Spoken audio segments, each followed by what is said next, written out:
Amis survivants de l'apocalypse, bienvenue sur cette vidéo. D'ailleurs, si vous êtes toujours vivant, n'hésitez pas à lâcher un j'aime. C'est pas parce que ça y est, là c'est la fin du monde que faut arrêter de demander des likes. Ça c'est ce qu'on aime sur YouTube, on en a besoin. Bref, aujourd'hui on va revenir sur la proposition de Jean-Michel Aulas et je vais vous expliquer un petit peu mon point de vue sur ça et pourquoi je trouve que c'est des conneries. Donc Jean-Michel Aulas nous avait déjà habitués à dire des bêtises, on le savait, ça on est habitué à Papy. On sait que là il serait temps que Papy aille en EHPAD, parce que je pense que ce serait peut-être un peu mieux pour lui, plus adapté que d'occuper le siège de la direction de l'Olympique lyonnais. Et donc il a proposé que cette saison, en vue du coronavirus, qui va tuer toute la planète, là ça y est, on a 2% de mortalité, je pense qu'on ne va pas survivre de sitôt. Donc il proposait que cette saison de Ligue 1 soit tout bonnement annulée. Et il a fait une petite comparaison avec ce qui s'était passé en 1940, où le championnat de France avait été annulé.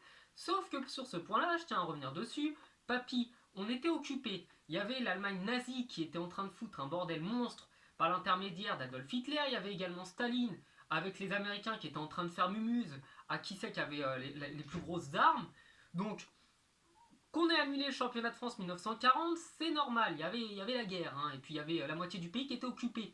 Mais on ne peut pas venir comparer une maladie qui vient d'arriver, qui est certes dangereuse, ça c'est pas le sujet, mais on ne peut pas comparer ça à une guerre mondiale, qui a justifié l'annulation du championnat. Donc déjà ça c'est le premier point, on le balaye, parce que c'est vraiment idiot de comparer et d'utiliser cet argument-là pour se défendre.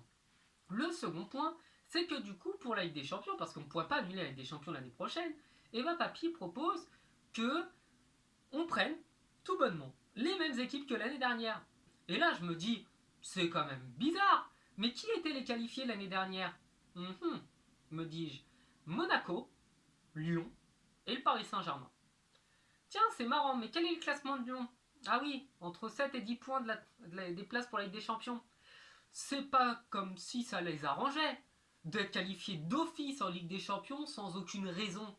Parce que pour moi, là, les équipes qui sont en tête, si on devait arrêter le championnat maintenant, il faudrait que ce soit celles-ci qui montent, qui partent en Ligue des Champions, c'est tout. Ce serait logique. Parce que là, ce serait totalement incompréhensible, par exemple, si Lyon était relégable, qu'ils aillent en Ligue des Champions alors qu'ils étaient censés être relégables et qu'en plus de ne pas descendre, ils viraient en Ligue des Champions. Enfin, bref, je veux dire, il y a quand même une certaine logique et un certain bon sens à avoir. Et on se doute bien, dans les propos de Jean-Michel Aulas, que ça l'arrangerait énormément que cette idée saugrenue soit retenue, parce que dans le même temps, il a été soutenu par le dirigeant d'Everton, qui proposait de faire la même chose. Et tiens, oh, quelle étrangeté, Everton est 16ème à 2 points de la relégation. Donc lui aussi, ça l'arrangerait en fait, d'être sûr d'être maintenu de cette manière. Donc, on se doute, et on voit pertinemment là dans cette actualité-là, que Jean-Michel Aulas, il y a une crise mondiale, une crise sanitaire mondiale, et qu'il vient encore en profiter pour venir essayer de propulser son club en Ligue des Champions.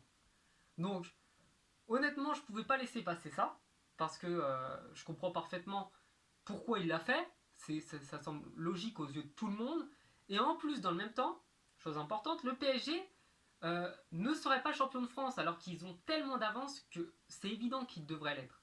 Donc si le championnat devait s'arrêter, je pense honnêtement qu'on devrait arrêter le classement là où il en est, à la rigueur faire un match de barrage entre le 18e et le 18, 19, 17 et 16e, les équipes qui se tiennent vraiment pour le maintien, pour savoir qui va descendre, qui va monter. Mais le reste, non, on ne peut pas arrêter cette saison de cette manière. Je trouve ça complètement abruti. Et encore une fois, je le répète, ça l'arrangerait. Et c'est uniquement pour ça qu'il propose cela. Bref, je vous souhaite de passer une bonne journée. Je vous dis à la prochaine. Tâchez de survivre, parce que c'est quand même important de survivre. Et je vous souhaite bonne journée. Ciao les gens.